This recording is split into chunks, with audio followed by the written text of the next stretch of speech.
You've got it tuned into the Zelos podcast. I'm your host, Rocky Snyder. This week, we got the Oakland A's on deck. And that's Brian Schulman, Director of Sports Medicine and Rehabilitation for the A's organization.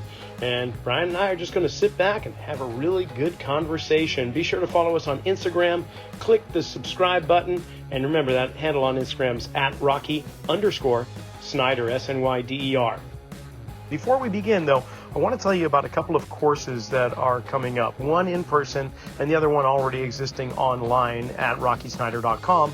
And this online course is called Exploring Foot Wedges. So if you want to improve kinematic sequencing in your clients, patients, athletes, whomever you work with, maybe there's some compensatory patterns that are creating some chronic issues in the tissue, so to speak, using inclined planes underneath the foot, little wedges, can clean up a whole bunch of movements. And this online course, which is approved for CEUs with the NSCA, you can just check it out at RockySnyder.com. Plus, I'm taking that on the road. I'll be outside of Boston at Physio X Physical Therapy in Needham, Massachusetts, September 23rd. There is still room available, or at least spots for you if you want to get on there. Also, go to my website, RockySnyder.com. All right. But you are Director of Sports Med, you're athletic trainer and CSCS for the A's organization. How long have you been in that particular position? Since Nick left? Since Nick left.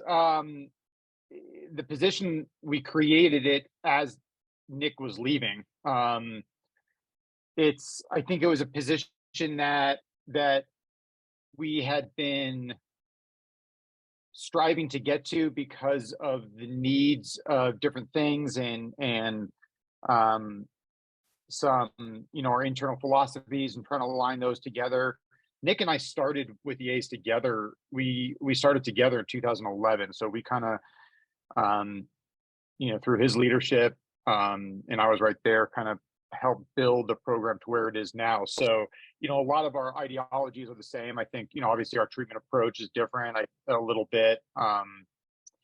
The way we go about things might be a little bit different, but for the most part, our ideologies are fairly aligned, and how we kind of both see, how I see our organization developing. I think how he saw it, he chose to step away and go to a different organization. I think for a multitude of reasons, all of which seem to be working out in his favor. I just saw him. They came in town and played us first series after the All-Star break, so we could catch up a little bit. But this is the first year of this position and kind of growing the bird's eye view of the organization from a holistic standpoint, from that encompasses all sports medicine, strength and conditioning, sports science, that I'm kind of overseeing as an evolution that we are building. It's been a whirlwind. Well, from previous guests I've had on, it seems like that's kind of the organic flow of things. And what's happening, you used to be that you were the strength coach, but now you're a director of performance. And then we're starting to bring in sports science and nutrition. And then the medical team is forming with the training team, or, it seems like that's just kind of a natural way of things.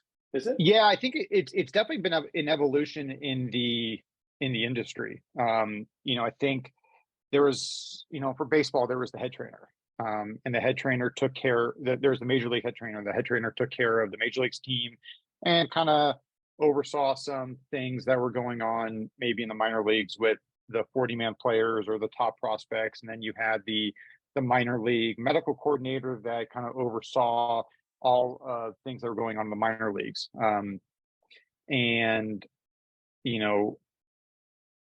I think with the minor league coordinator are typically either housed in Arizona or Florida, and the major league head trainer is in the home city, whether it be Oakland or Milwaukee or Minnesota, and the front office is there. So the front office naturally goes to the head trainer because that's who you have direct contact with. And then that head trainer starts getting pulled away. In my eyes, this is where I see how the evolution kind of started, and the head trainer starts getting pulled away and, leaving the assistants short-staffed to take care of the active roster, and the expectations that then the front office has to the major league head trainer to be able to answer all these questions leaves him, paying more attention at times to the whole organization. And I think that's how things kind of developed. And the medical staff is kind of always the front lines. We are always the ones who are going to get questioned first. So there's always a comfortability, I think, from the front office to go to the athletic trainers for questions. And I think that's kind of how things kind of developed in football. When I was in the NFL years ago, it was there were 3 of us in a full season. 4 of us, three full-time athletic trainers in a full season intern, if you will, was my position. And that's now evolved to the director of medical, to the head athletic trainer, to the director of physical therapy, to the director of rehabilitation. And then there's, I think some of these NFL staffs have 6, 7, 8 medical professionals in there. And the needs of the players are growing, and the expectations that the players expect, that the front office expects, whether it is massage therapy, chiropractic care, doctor availability for doctor appointments, communication. This is not the best thing to say, but there used to be, this is years ago, trust me, this is not the philosophy now, is hey, if it was broken today, it'll be broken tomorrow, we'll figure out then. But answers need to be answered yesterday.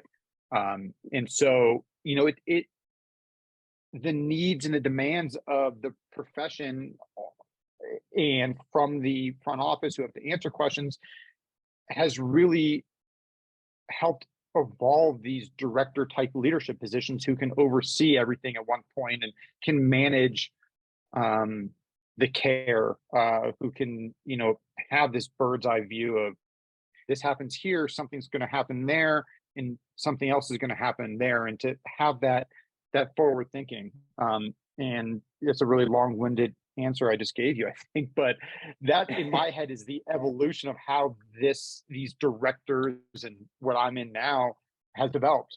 It's just expectations have changed, and the expectations aren't that high, actually. I mean, we're talking about athlete care, so if nothing else, the improvement of the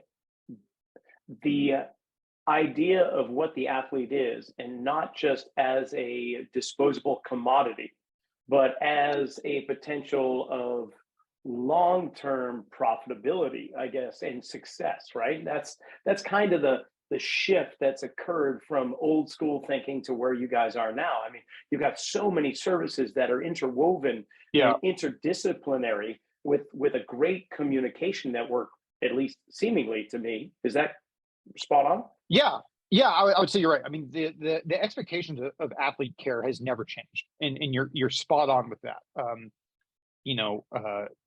A former head trainer of mine, said, at least from an athletic training standpoint, we are a service-oriented profession. We are here to serve the athletes. That's why I do what I do. Is I like helping people. I love helping people. I love being able to provide answers or resources to help people succeed, to feel better, for their health, for improvement.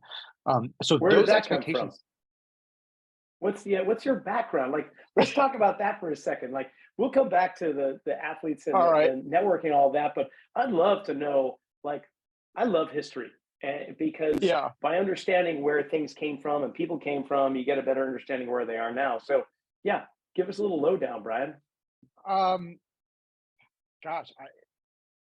Where that kind of love came from, I don't know.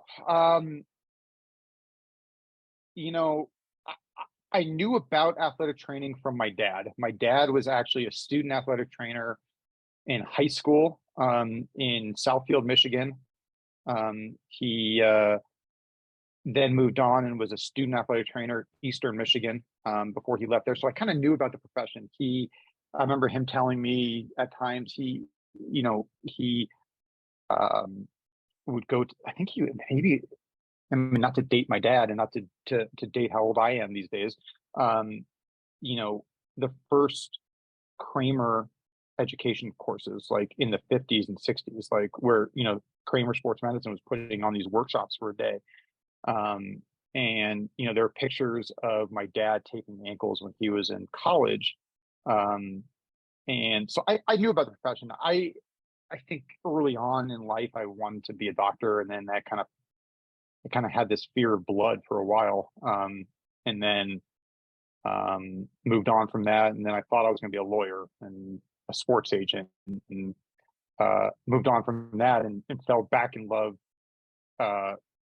with medicine. And I went to undergrad at UC Santa Barbara, where I thought I was going to be able to play baseball, and that kind of dream lasted about 10 days. And I realized that the 5'10" thumber left-hander was just not going to cut it in college sports. And I just kind of naturally gravitated to the head baseball trainer while I was there. We started hanging out. We both loved to surf every day. Being in Santa Barbara, it was kind of easy. And he kind of took me under his wing, and he's like, "Hey, why don't you come hang out in the training room and see what we do?" And I was like, "Oh yeah, I kind of knew about that. My dad, this, and that." All the while, I'm still taking political science classes because I thought I was going to be a lawyer. And when I realized you had to wear a suit every day and go to work from like, 8 to 6, and you couldn't wear flip flops, I was like, this might not be for me. And I was I was stupid enough not to change my major. In fact, I wound up basically creating a double major for myself. So I finished the political science degree. Don't ask me anything about politics right now. My wife likes to give me a lot of crap about that, like, during elections. She goes, "Don't you know this process?" I'm like, "Study for the tests." And that was about it. And then so anyway, I shifted, and I had these mentors at UC Santa Barbara who were just incredible. And back then, athletic training, you could go through an internship route, and there wasn't a curriculum, but you had to take certain courses. You had to take certain courses to be able to sit for the NATA exam, and UC Santa Barbara didn't offer all of those. So I actually had to go take, I think, 3 or 4 classes at Santa Barbara Community College, because they offered them. I think I took maybe one other course. Back then there wasn't online education, so we didn't do anything like that. I think I maybe took one other course in a summer at UCLA. Anyway, but you had to go all in. If this is what you wanted, you had to go all in, and you couldn't just kind of dip your toe in the water and come out. And like, if you wanted to do this, like, you had to sacrifice, and I did. I had a lot of fun in college. My first 2 years, I surfed every day. I hung out. Okay, hold on. What was your break? What's your home break there? Campus Point was probably my favorite, and then Devereaux. And then we would go down when it wasn't breaking. We would go down to Rincon a little bit, or down to Ventura to C Street. So that was kind of my jam back then. You've always got waves at C Street. Doesn't matter. Yeah, you do. What anywhere else is doing, right? Yep, So it is. peaky, And, so fun. and then when it wasn't breaking, we'd just go. And I talk this big surf game now, but I haven't surfed in years. Just the life I live, and I know. One of our team doctors, is a good friend of mine. He's in private practice and educational practice with Stanford, but also has some private practice. But he surfs all the time. He drives down to Santa Cruz out by you, and every day, like not every day, but probably 3-4 times a week when he can, or he goes out to Ocean Beach, and 5 o'clock in the morning, and then he gets up and goes into his practice, and he's like, "Dude, why don't you come with me?" I would love to, but You should, my, man. I've got plenty of well, boards down here. I got two kids at home who I barely get to see as it is. And anyway, long Yeah, story I'm short, just saying, they're not awake come dawn patrol. So, all right. I got one kid who would come with me, and and he would do it. I think it's in my blood still, but I found other passions. No problem. Just planting the But seed. I So, know, and you say, go ahead. no, and so what I was, the other thing that we would do is when it wasn't breaking, we would go on these paddles because I longboarded, and I would just paddle next to one of the other guys, and we would just sit there and talk. And those talks just kind of continued to fuel my passion for what we wanted to do. And like I was saying, like you back then, you had to go all in, and I went all in. Like I said, I had fun for a couple years. I enjoyed college. My grades were okay, and then I went all in. And for better for worse, I alienated myself from a lot of my buddies, from a lot of my friends from back in high school. I was a training room rat. I mean, they would end up giving me a key. I mean, I was senior in college, and I had a key to the kingdom. I mean, in my world, I would get there at 6 o'clock in the morning, fold towels, make ice bags, study the books, go to class, come back, cover my assigned sport. I taught. I was an undergrad assistant or clinical assistant for teaching kinesiology course. And I just went all in. Found a couple internships. I took a PBATS internship with the Dodgers before my senior year in college, and decided I want to go to grad school. Education was important to me. Was really important to me, and I took a grad position at Fresno State, where I got my graduate degree and worked.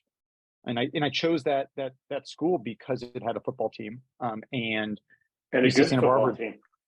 Yeah, we were really good back then. I mean, that was when David Carr was there. We were not Derek David. That's we're talking 25 years ago now. Derek was Teddy the Bruschi 10-year-old. came from there. You got a whole bunch. No. He came from Sacramento. Yeah, we were. I mean, that somebody was else for the Super Bowl. Lorenzo Pats came from Fresno. Logan Mankins. There you go. Thank you. Yeah, Logan Mankins was one of our offensive linemen back then. He was just a freshman as I was leaving, but I do remember Logan was just a big boy, and he had an incredible career. But I chose that school because I felt like I needed to be well-rounded. I needed experience. I had a ton of baseball experience. I had a ton of volleyball, water polo experience in Santa Barbara, baseball experience, like I said, soccer. And I thought to be well-rounded, I had to go do some other things. And so I chose that, where I did football and baseball. And then I wanted to kind of continue building that. And I took a position with the 49ers. And when I say my path was unconventional, I'm talking unconventional to get to where I'm at now. Took a position with the 49ers, which was supposed to be a year-long position. And after 1 month or two after the season, they were going through some ownership changes, and they said, "Hey, we can't pay you for 3 months, but we want you to come back." I said, "Well," my wife and I at the time, we were about to get married. I'm like, I kind of need a salary. I need money. My wife is a teacher. She was supporting me, supporting us as well as she could. And the guys at the 49ers were incredible, and still some of my closest friends, who they're all no longer there. They've moved on to some other positions, but they helped find a 3-month position at Cal Berkeley. And so I said, okay, well, I'll go up to Cal Berkeley. I'll work there. And then they said, hey, come June, come back. We'll start this over again. And I was like, okay. And then we started talking, and I was like, I just don't know if that's the risk I want to take. I don't know if this happens again and we're married and, you know, we're going to start a family and I'm living unknown if they're going to cut the position. And I remember we were on our honeymoon and I must have interviewed for 6, 7 different positions. Cal wound up coming through and offering me a full-time position. So I stayed there. And I was there for 7 years, through some good times and then through some really bad times with the university when they had some financial challenges when they were trying to build a new football stadium and doing different things, and some different leadership changes. But I was safe there. You know, I had an incredible time working with the aquatics programs. I developed these incredible relationships with the coaches, with the water polo players. I did a little stint with the USA water polo. I was overseeing baseball. I was working women's soccer. I was working, and then I had this passion for rehab and kind of created this. I don't remember the title was coordinator of rehabilitation for Olympic sports at Cal, and I was happy. I was also frustrated, but you know, I had a career.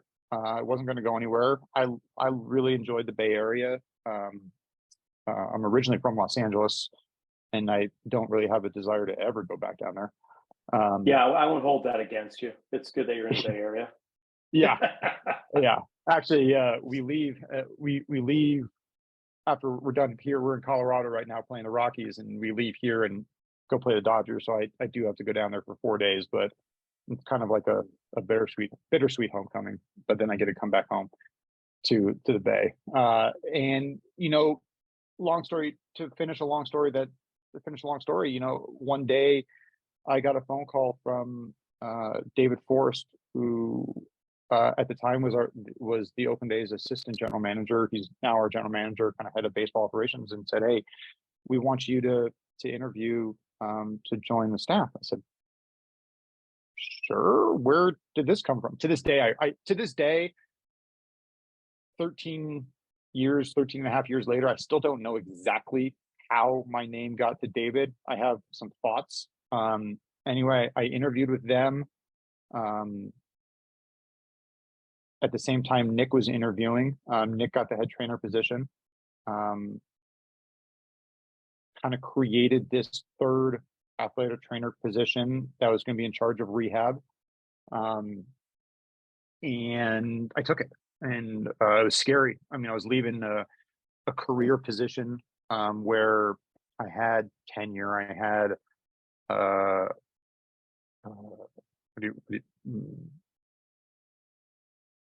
benefits and all those things. Yeah, benefits, a fully vested program and benefits and everything else. I was good, and but you know, I had always wanted to work baseball. But you know, when I left the Dodgers as an intern, they had talked about kind of joining their organization as a rookie ball team. But I chose to go to grad school. When I was in grad school, I had a couple calls from some other teams that people I knew who had offered me positions in Provo, Utah, with the Angels rookie ball team, or somewhere wherever the Cubs were. I interviewed with them, but I made a decision that I was going to be a family guy, and my wife and I were going to get married and eventually have kids, and the life of a minor league athletic trainer was not going to be for me. So, but I was at peace with it. I was totally fine. I love the sport. I worked college baseball for a while. I enjoyed that, and I was totally fine. And then I got this phone call, and I was like, "Well, let's see what it's all about." And I took a leap of faith, and you know, really, it's the best decision I ever made. I got a major league position without spending a single day in the minor leagues. I'm sure that ruffled a lot of feathers at first. I'm sure there's still a couple people who hold it against me, maybe, and now in the position that I'm in now. But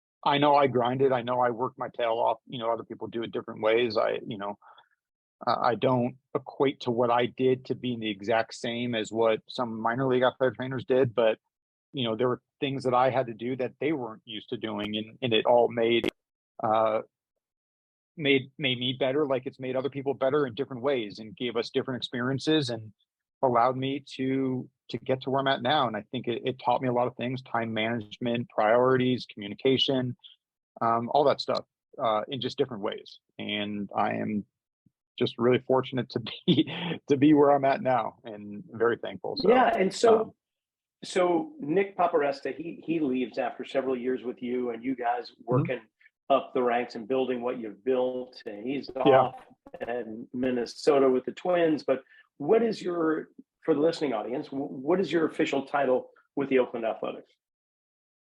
I am now the director of sports medicine and rehabilitation. So I oversee all of sports medicine, all of the athletic training for the organization. I oversee all of strength and conditioning for the organization, and I oversee all of sports science. Damn, man, that's a lot. It is, but we've got really good people who still do a lot of the other stuff. Our head strength coach, Josh Cuffey, oversees a lot of the strength conditioning stuff. I kind of oversee it from the holistic, practical part, trying to make sure we tie things together.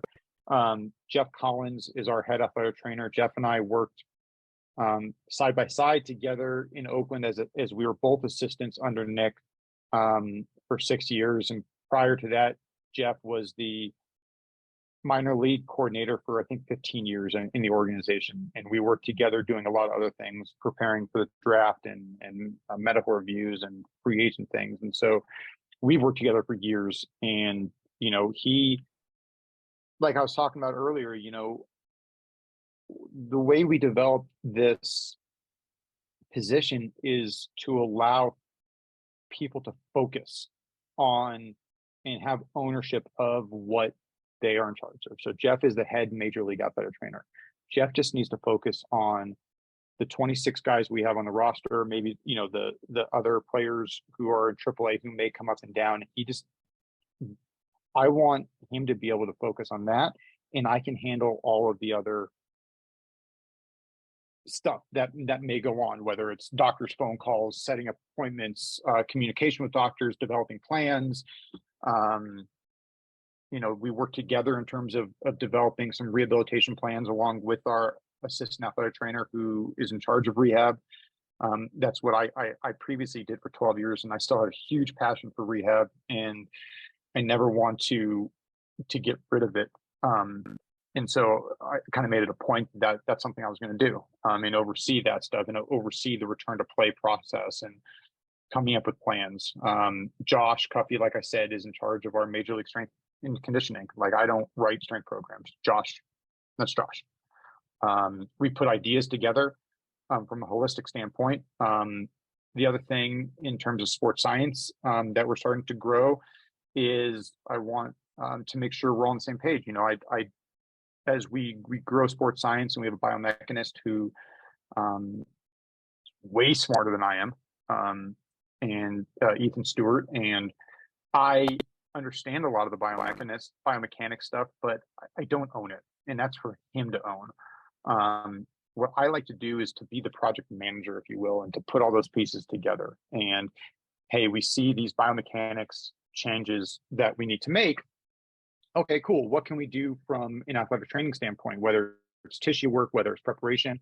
What can Josh do from the strength conditioning side? What can our pitching coach do? And I can communicate with them. So we're all, for lack of a cliche, rowing the boat in the same direction. We don't just have one oar going left, one oar going right, and the coxswain yelling go straight. And that's what I enjoy doing. I like putting the pieces together, and I like seeing things from this bird's eye view of, okay, we got to get, if the pitching coach wants their guys, the player to work on trunk rotation, and he's throwing medicine balls, we don't need to be doing medicine ball throws in the weight room. Then we're overtaxing the system. And at the same time, in the athletic training point, we don't want to counter movement. We want to create counter movement, so we create this balance and a synergy, and we want to make sure we prepare the body for what we know they're going to do. So it's not just like, hey, I'm going to go out there and do all these crazy funky drills and no one knows what's going on. So that's what my role is to do, is to kind of put everything together and make sure we're kind of, like I said, following the same path. Well, how much of your role is acting as not only a project manager, but a mediator, right? Like you've got, you know what I mean? You've got a whole bunch of people with some great advice and opinions, and they may conflict each other. How often does that happen? It happens a lot. But it's,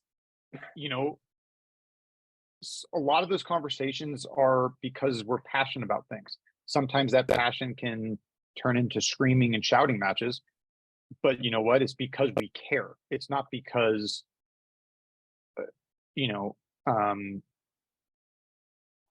it's my way or the highway. It's because, we care. We're passionate about doing something a certain way, but you have to have the humility to be like, hey, maybe there's another way how to do this. Maybe if we do it this way, we can still accomplish the same goal.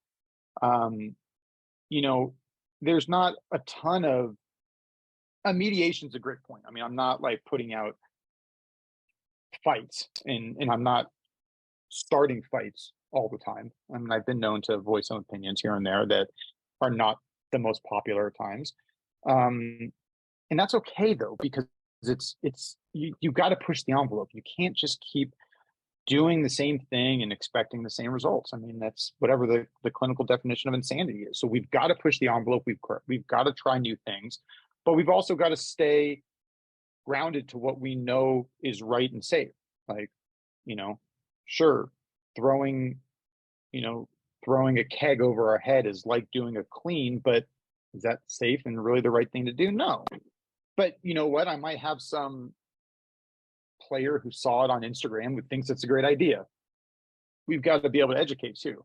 So there's a lot of that. At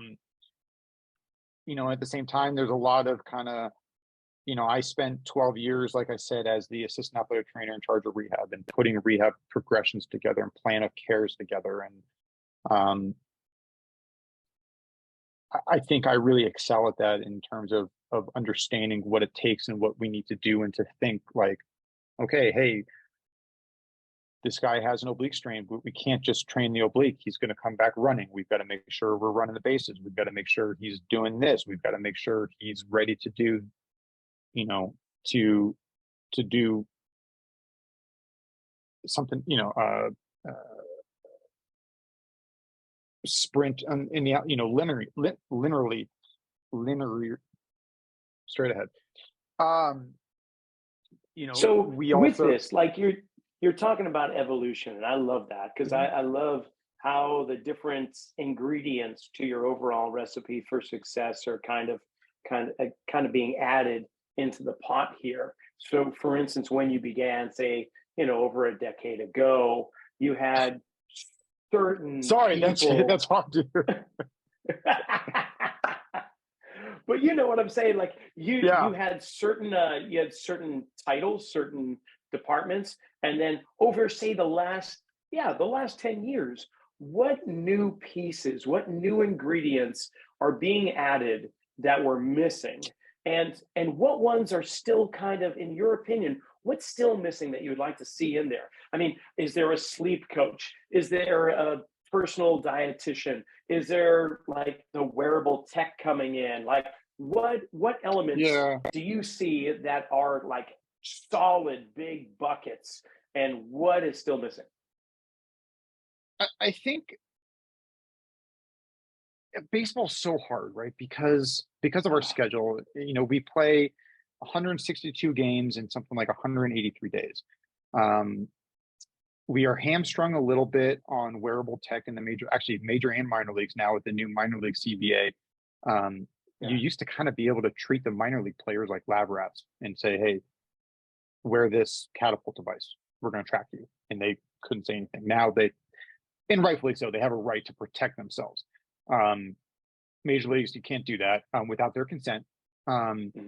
there's some good evolution things that are coming, right? There are, teams, and we're one of them, that are just, some teams have been using like the Vold force plates or the Hawkins dynamic force plates to measure readiness or recovery in terms of how, the squat jump or the counter movement jump, looks.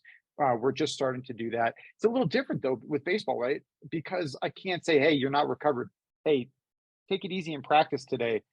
Guess what? There's no practice. I mean, like, we play, like, we've got a workout, and we will do batting practice and a workout, and maybe we can monitor some of that, but we can't also say, hey, like soccer or rugby, where it's like, hey, you're only going to participate in half the drills today. Basketball, I only want you running at a certain tempo. Football, non-contact. Baseball, it's not. I can't tell my pitcher to, hey, today, only throw 60%. Doesn't work that way. You're not going to you can put someone in injury, a higher injury risk. It's going to change mechanics. And it just, we're competing every day. So it's hard. We are putting in new technology to understand things.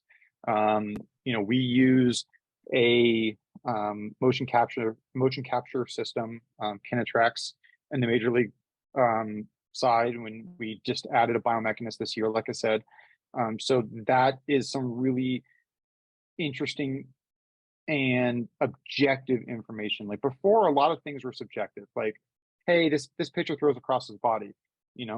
Now I can tell you, yeah, his step width is 14 inches across from midline. Like, I know that. So now, as we're trying to get him better, I can see, hey, he's getting 11 inches, he's getting 9 inches. We're getting closer. Like, we have objective numbers, we have objective measurements. An injury is an injury. If I sprain an ankle today, it's the same as I sprained an ankle 30 years ago. There might be some different technologies that you can use, whether it's like a class 4 laser or a HIVA mat to work with lymphatic drainage, or the use of blood flow restriction technology, which is great, but we're still going to treat the injury. We still have to follow the same steps of healing. Maybe we can speed it up a little bit. Some people might get, and I'm sure, and I've been a faulter too, like, we get too aggressive with all the stuff, and you have to understand the body takes time to heal sometimes. We can do things to Oh, sorry. Go ahead. No, I was just wondering, Sorry, I'm just thinking, like, you're talking about injuries, and I'm wondering, do you ever compare across the league, like, your injury rate and where are you in the percentile compared to the other teams? And you look at the top teams with the least amount of injuries for the season, and then you go over and go, okay, to the director of sports performance or sports med, head athletic trainer, whomever, you just go, okay, what are you guys doing that afforded you the least amount of injuries for this past season? I would lie to you if I said we didn't. I don't like to. We Really? are Why? dealt. We're dealt the cards that we're dealt with, and if we have injuries, it's maybe there's a trend. Maybe we are doing something wrong. Maybe we're pushing too hard. Maybe it's just bad luck sometimes. Maybe it's just baseball. The arm, the elbow, it's not supposed to throw a baseball the way we do it, but all these guys do it. Playing, with the pitch timer and the game's speeding up a little bit, but in the ninth inning, after playing 2 hours and 45 minutes, and a guy hasn't sat on the bench, he takes 100% effort swing and it sprints down to first base. And if you're not prepared yet, hamstrings can go. Injuries can happen. I don't like to compare myself to another team and be like, hey, I'm better than you, you're better than me. What I like to do is I like to talk to those guys who I have relationships with, to make relationships with, like, hey, when you had these injuries, what worked better for you? It's more that, like, if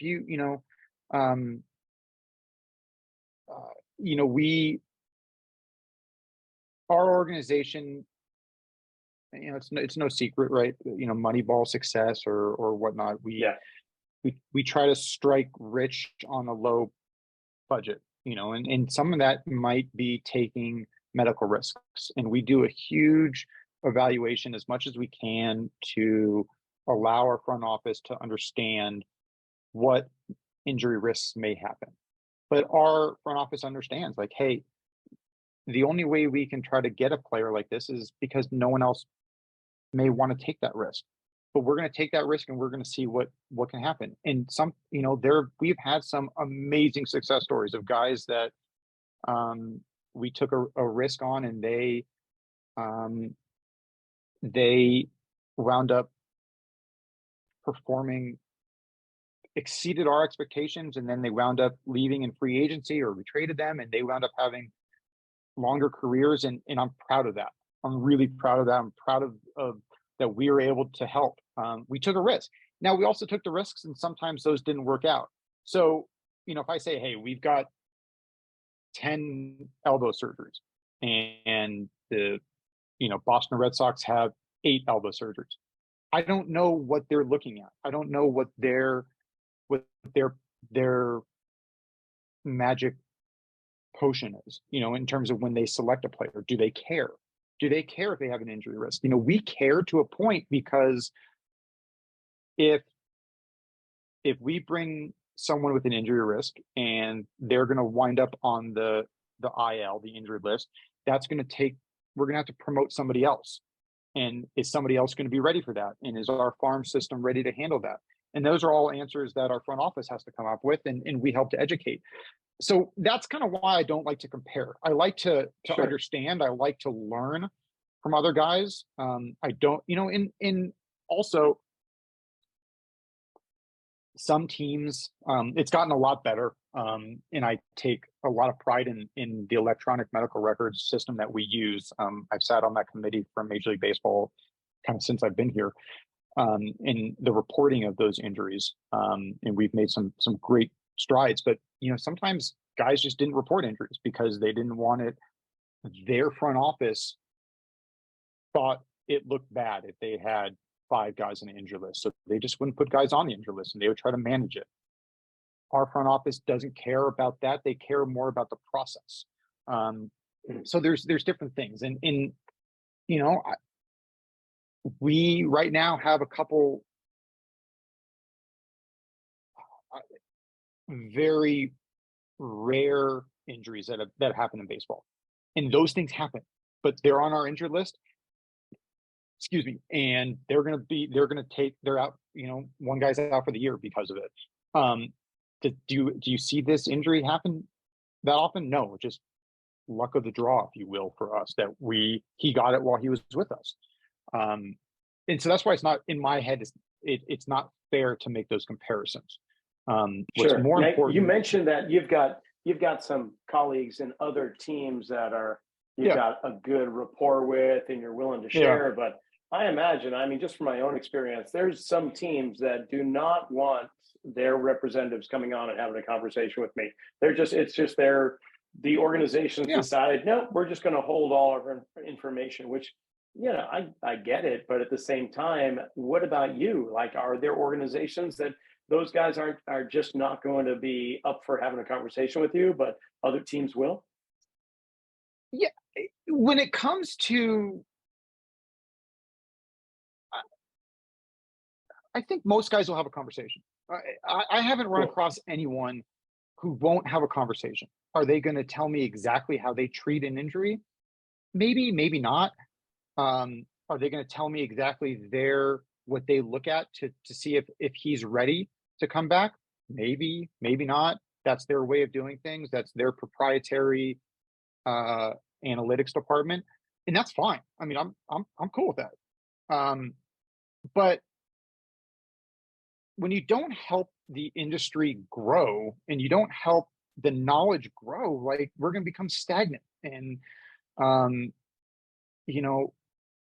here to share. Like, I tell, when we sign a free agent in the off season, and I'm going through and I call them and say it's a pitcher, and like I go through our shoulder and our arm care exercises. I'm like, hey guys, we're not trying to reinvent the wheel here. We're not trying to do crazy, stupid exercises that are all crazy and new. Like, these are bread and butter things with maybe a different twist, but the way we do things that is how we have found success for longevity. Is it always right? No. Is it wrong? No. Does it work? I like to say most of the time it does.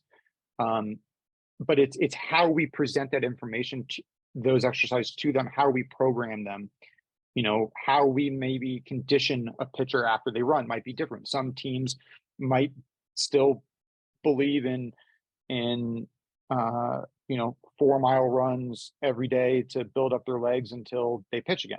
Some teams might only do sprints. It's just how you do that. And that's what I like to share with them is like, hey, this is our philosophy. Is it right or wrong? That's for you to decide. For us, this is how it works. And that's, circling all the way back to my role now is to kind of, with that bird's eye view, is to make sure that philosophy and how we do things carries out through our minor leagues. And so when our players evolve from rookie ball to low A to high A to double A, like we're following the same philosophy.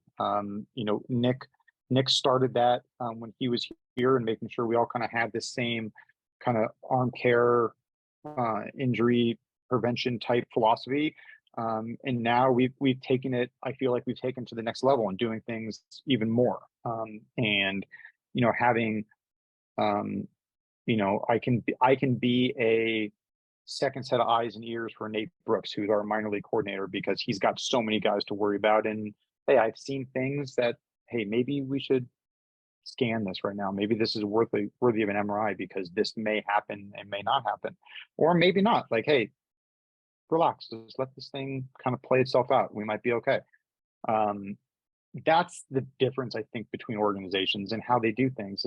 It's the philosophy, Like I said, everyone gets a Tommy John surgery at some point in their career. If you're going to work in baseball, you're going to see a Tommy John surgery.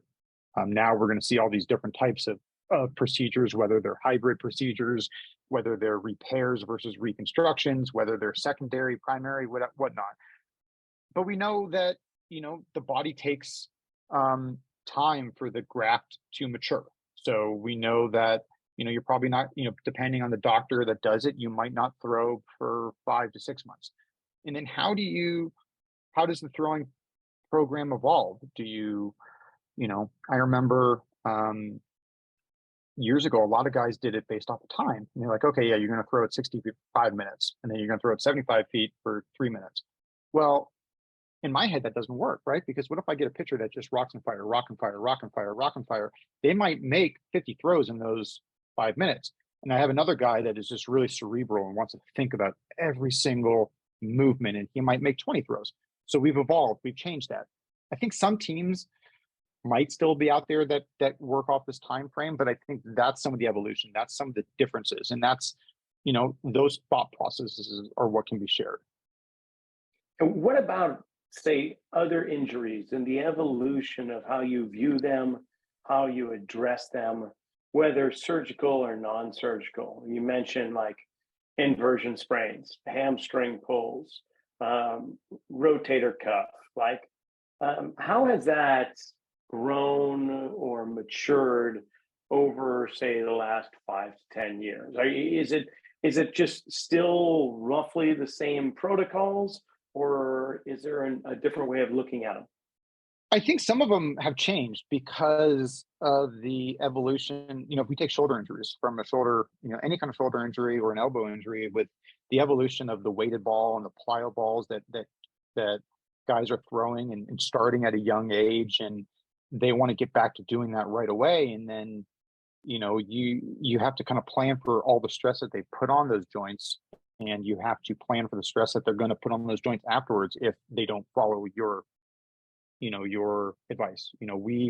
We don't like to throw any kind of weighted ball, extra stress coming off of a UCL repair for up to 14 months. I think, the graft is still maturing with the body. Like, you can throw a baseball, and keep in mind, right? Like, throwing a baseball, like I said earlier, is you're not meant to do that. Like, the Newton forces that are put on that elbow, we all know, like, it's not supposed to hold up. And now you put a new ligament in there, and you want to take a weighted ball and to do all these extra throws, and you're just doubling down to a ligament that hasn't been really fully matured. and anatomy has changed. You've drilled holes in the elbow joint to hold this. You have to let the bone heal. But you know what? It's sexy to throw a weighted ball. It's sexy to run up and throw as hard as you can and have this 97 flash on a radar gun. But how long is that going to last for? That evolution has changed the way that we have to rehab. There's a lot of psychology, there's a lot of education, and there's some players that, for lack of a better words, will tell us to go F off. Like, I'm going to do this my way. I got to this level by doing this, and I'm going to keep on doing it. Okay, look, man, I'm not always right, but science shows that this may happen again, and this is your career. So I think, you have to be protective of some of those stresses that are going to be placed on them. With the evolution of biomechanics in baseball, biomechanics have been around forever. The way we can use them and measure them now, there's work years ago at ASMI when Fleisig did a lot of work, and now and that's in a lab setting. Now we have in-game biomechanics. We can see where someone's actually working at 100%. We can see their rotational forces. We can if we feel, and studies have shown that if you have certain qualities in your delivery, that they can have higher stress rates. And maybe we make those changes to lessen those stress rates. But at the same time, you've got to be careful that you don't change who the player is, and that's how they throw funky, and that's what allowed them to get to the major leagues. You take away that funk, they're average Joe, and that's not going to cut it. So you've got to find that balance. That has changed. The use of, like I was saying earlier, of objective data and using force plates for jump measurements to say, like, hey, vertical jump, yeah, he touched 6'4". But now I can see the power that he's eliciting. I can see the power that he's accepting. I can see objectively that, and we can make strides and recommendations, and that's helped. The science that in the research that's been done all over the country in terms of, whether it's Nordic hamstrings, eccentrics, whatnot, we know tendons heal with eccentric strengthening. We know that's research has been done. I think it was out in Norway or Finland. There's a huge tendon researcher out there who has proven that. And how do you do that for hamstrings? And whether it's Nordics, some people believe in using the Nord board and driving that home. Some people don't, but you have this objective data now, so you can kind of truly measure it. And that's where I think the evolution has come from.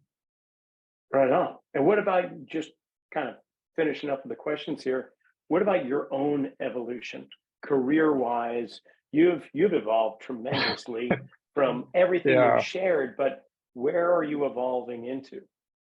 Or is it too soon to tell? I mean, I like to say I'm evolving all the time. I am humble enough to say I don't know everything. I feel like I have a grasp on a lot of things, so I can kind of help put pieces together. The evolution of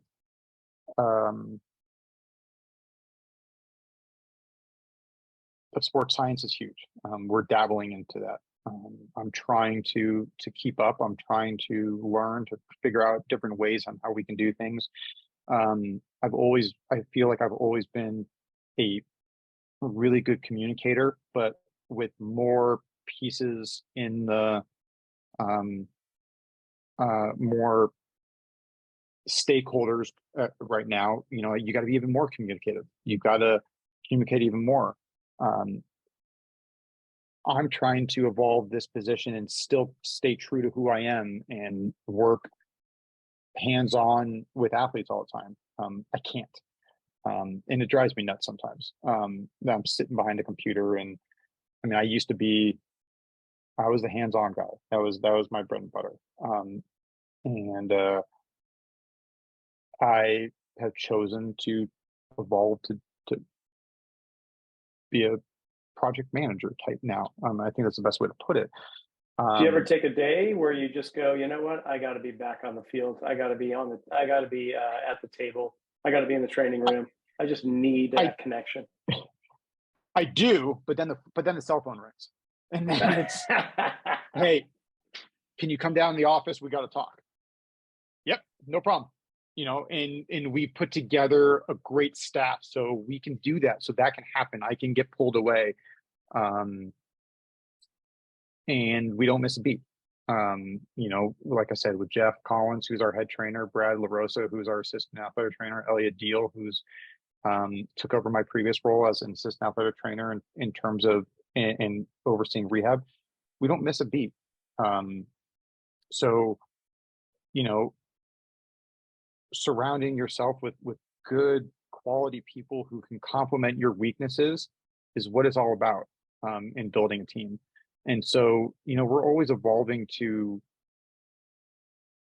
build, the front office's job, our raw team they can build, and we're trying to build the best sports medicine, sports performance team that we can build, and that's helping to push and evolve, our lower athletic trainers, our lower strength coaches. I was talking to a friend this morning and telling him I was about to do this podcast, and this is way out of my comfort zone. I don't like to be in the limelight. I don't need to do that. But it's taken a while, and it's taken people to remind me, like, it's really hard to say. I mean, that people younger in the profession have career aspirations in terms of getting to where I'm at or where I've been. And I've been fortunate to be around for a long time now, not as long as other people, longer than some people. I've seen a lot, and there are things that I can share, that I think we do well, that I think I've done well, that I think I've done wrong. And I love to talk about things that I've done wrong. And that's where I'm evolving, is to put everything together. Yeah, well, that's fantastic. I love it. We'll have you back on to get uncomfortable again, and then we can talk about, between you and me, over the years we've been doing this, all the stuff we've done wrong. Honestly, Yeah, I think that would be phenomenal, to be in all sincerity, because I learn more from my failures than I do from my successes, by far. 100%. And everyone loves to talk about how good they did, but you know what? Like, you're supposed to succeed. Yeah. It's you're supposed to do well, but like, and you're not supposed to fail. So when you fail, you better learn from those mistakes. You know, um, it's it's a it takes a humble person to say, like, I screwed up. I did not know what I was doing right there. I should not have done this. But if I if I said I didn't, then I'm not true to myself. I'm not true to the people who I'm trying to help. So I try to instill that on our staff and the people who we surround ourselves with, to be like, hey man, if you don't know it, just ask for help. Figure Yeah. it out. Let's work together. Valuable advice. Well, Brian, this has been phenomenal. I really want to thank you for, taking an hour out of your busy day and not answering the phone here and all that. I really thank you, man. This has been My dude, fantastic. it was my pleasure. It was awesome. I love just kind of flowing organically, and like I said, as uncomfortable as sometimes it is doing this, I find myself just rambling sometimes, because um, you know, I am passionate about this. I'm passionate about what I do, what you do, Rocky. I love the fact that you bring on people from all different entities. It's not just athletic trainers. It's not just strength coaches. It's not, there's nutritionists. I think you've had a sleep expert on there once before. Yeah. It's everyone. It just, and you know what? It takes that one person to listen to the podcast, and to listen to this, and for it to strike something. and that's awesome. And I appreciate you doing this. I couldn't do it. So. Well, my pleasure. Awesome. Yeah, let's do it again. And this was great. Right on. And that's a wrap for this episode of the Zelos podcast. Thank you, Brian, for coming on. Thanks to the A's organization for allowing this all to happen. And remember, you can go onto my website, rockysnyder.com, and take that online course, Exploring Foot Wedges. It's 0.5 CEUs for NSCA certified members. And also, meet me in Boston or Needham at Physio X, Physical Therapy, September 23rd. That's a Saturday, and it's an all-day geek out session on biomechanics and foot wedges. We'll see you next week.